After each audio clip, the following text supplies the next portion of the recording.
अस्सलाम वालेकुम स्टूडेंट्स। आज हम डिस्कशन करेंगे रूल्स फॉर जीरो रिजल्टेंट, यानी कौन कौन से तरीकों से आप जीरो रिजल्टेंट निकाल सकते हैं। अब जो आप डिस्कस कर रहे हैं, हमने पढ़ा था कि वेक्टर एडिशन में रिजल्टेंट वेक्टर होता है और कम्यूटेटिव लॉ वैलिड होता है, a प्लस बी बराबर होता है b प्लस ए के। अब हमने इसको एक्सपेंड करना है। ये वाली चीज़ें आपसे एमसीक्यूज में भी और शॉर्ट क्वेश्चन में पूछी जा सकती हैं। तो सबसे पहला जो केस है कि अगर आप जीरो रिजल्ट लेना चाह रहे हैं तो आपके पास अगर दो वेक्टर हों, यानी आपके पास अगर दो वेक्टर हो तो आपको जीरो रिजल्टेंट कैसे मिलेगा। अब बच्चे याद रखिएगा, जब भी आपने दो वेक्टर का रिजल्टेंट लेना है जीरो, तो दोनों वेक्टरों का मैग्नीट्यूड क्या रखना चाहिए, सेम।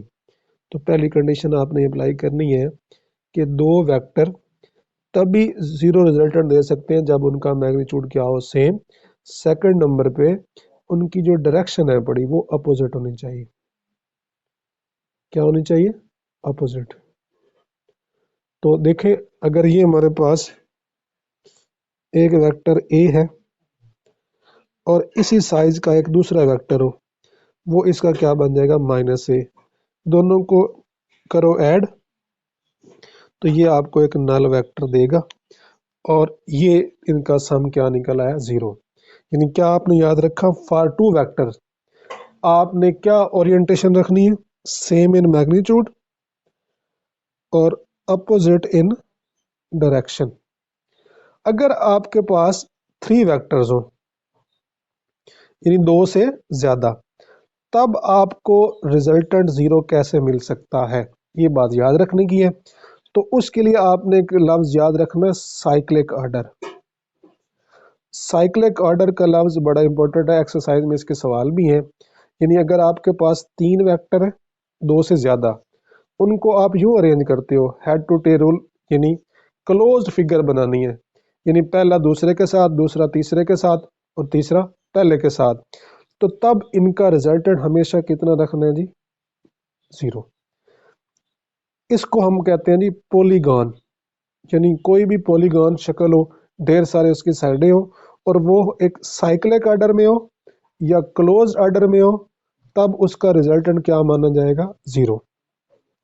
अब क्यों जीरो माना जाएगा, ये सवाल है। देखें, रिजल्टेंट होता है पहले वेक्टर की टेल आखिरी का हेड, पर यहाँ पे हमने आखिरी की टेल पहले का हेड मैच करवाया, मतलब ये उसको हमने क्लोज कर दिया, बंद शक्ल बना दी। तो रिजल्टेंट तो यहाँ पे ड्रा ही ना हुआ। लिहाजा अगर आपके पास 10 साइड्स हैं, पर 10 के 10 वेक्टर भी अगर आप मान लें, तो अगर उनको आपने बंद शक्ल में कन्वर्ट किया हुआ है, किसमें, क्लोज फिगर में, तो उसका रिजल्टेंट क्या निकलेगा, जीरो निकलेगा। बात क्लियर हुई। ये थी रूल्स फॉर जीरो रिजल्टेंट। अब आपने यहाँ पे एक बात याद रखनी है कि मुख्तलिफ केसेस में रिजल्टेंट आप कैसे निकाल सकते हैं। नंबर वन केस जो है, अगर आपके पास वेक्टर है पैरेलल, यानी दोनों के दोनों वेक्टर सेम डायरेक्शन में है, यानी वेक्टर ए और वेक्टर बी, साइज इनका चाहे जो भी हो, अगर ये पैरेलल है तो इनका रिजल्टेंट लेते वक्त इनका आपने क्या लेना है, सम लेना है। क्या लेना है, सम। यानी अगर ये ए हमारे पास 3 न्यूटन का है, सॉरी बी 3 न्यूटन का है और ए 4 न्यूटन का है, तो 3 न्यूटन बी का, 4 न्यूटन ए का, कुल मिला के आपके पास कितना जवाब आएगा, 7 न्यूटन। अगर आपके पास वेक्टर एंटी पैरेलल है, यानी एक दूसरे का अपोजिट डायरेक्शन में, तब अगर आपने इनका रिजल्टेंट लेना, फॉर एग्जाम्पल मैं कहता हूँ ए 5 न्यूटन का है और बी हमारे पास है 3 न्यूटन का, तो उल्टे वेक्टर के लिए तब आपने इनका क्या लेना है, डिफरेंस। तो 5 - 3 करके देखो तो जवाब आपके पास क्या आएगा, 2 न्यूटन का। और अगर आपके पास वेक्टर क्या है, परपेंडिकुलर, यानी एक दूसरे के साथ उन्होंने ऑर्थोगोनल है, वर्टिकल है, 90 डिग्री का जाविया बनाया हुआ है, तब आपने रिजल्टेंट लेना है बाई पैथागोरस थ्योरम।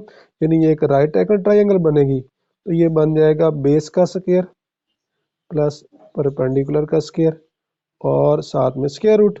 तो भाई रिजल्टेंट बन जाएगा बेस अगर आपके पास ए है 4 न्यूटन का, बी है 3 न्यूटन का, तो 4 का स्क्वायर 3 का स्क्वायर, पाइथागोरस इस्तेमाल किया। 4 का स्क्वायर होता है 16, 3 का स्क्वायर 9, 16 का आ गया 25, 16 और 9 25, 25 का अगर आप स्क्वायर रूट लेंगे तो 5 जवाब आएगा। तो ये रिजल्टेंट आ गया। 3 केस हमने डिस्कस किए। पैरेलल के लिए आपने लेना है सम, एंटी पैरेलल के लिए क्या लेना है डिफरेंस, और परपेंडिकुलर के लिए क्या लेना है आपने पाइथागोरस थ्योरम। अब यहाँ पे जो याद रखना है परपेंडिकुलर कंपोनेंट कौन से होते हैं, रेक्टेंगुलर कंपोनेंट्स। अगर आपको ये बता दिया जाए कि आपके जो ऑब्जेक्ट है उसके ऊपर जो फोर्स लग रही है वो फोर्स जो है वो एक 3 न्यूटन की लग रही है, एक 7 न्यूटन की लग रही है, आप इनका रिजल्टेंट निकालो। अब देखें यहाँ पे उसने ना पैरेलल बताया, ना एंटी पैरेलल बताया, ना परपेंडिकुलर, जस्ट बता दिया। तो ऐसे रिजल्टेंट का कोई एक्यूरेट जवाब नहीं होता। इस तरह के सवाल का जवाब निकालने के लिए हमने ना उसका पॉसिबल आंसर लेना होता है, यानी उसके रिजल्टेंट की क्या लेनी होती है, रेंज। अब ये दोनों आपस में क्या है, अगर हम मानते हैं कि ये पैरेलल है तो इनका सम कितना आएगा 3 + 7 10 न्यूटन, यानी मैक्सिमम रेंज आ जाएगी। फिर इनका अगर ये एंटी पैरेलल होते फॉर एग्जांपल तो डिफरेंस आता 3 - 7, तो मतलब ये 4 न्यूटन का डिफरेंस आता। तो 4 न्यूटन से लेकर 10 न्यूटन तक इनकी रेंज बननी थी, यानी 4 भी रिजल्टेंट आ सकता है, 10 भी, इनके दरमियान 8 हो, 6 हो, 7 हो, सारे के सारे जवाब रिजल्टेंट का हिस्सा बन सकते हैं। अच्छा 4 से पहले 3 और 10 के बाद वाले 11, ना 11 इसका रिजल्टेंट है ना 3 इसका रिजल्टेंट है, 4 भी इसके पॉसिबल आंसर बन सकता है। 4 से लेकर 10 तक जितने भी नंबर है वो सारे के सारे इसके आंसर बन सकते हैं। तो ये जो चीज़ें यहाँ पर डिस्कस करनी है दोबारा से सुनिए।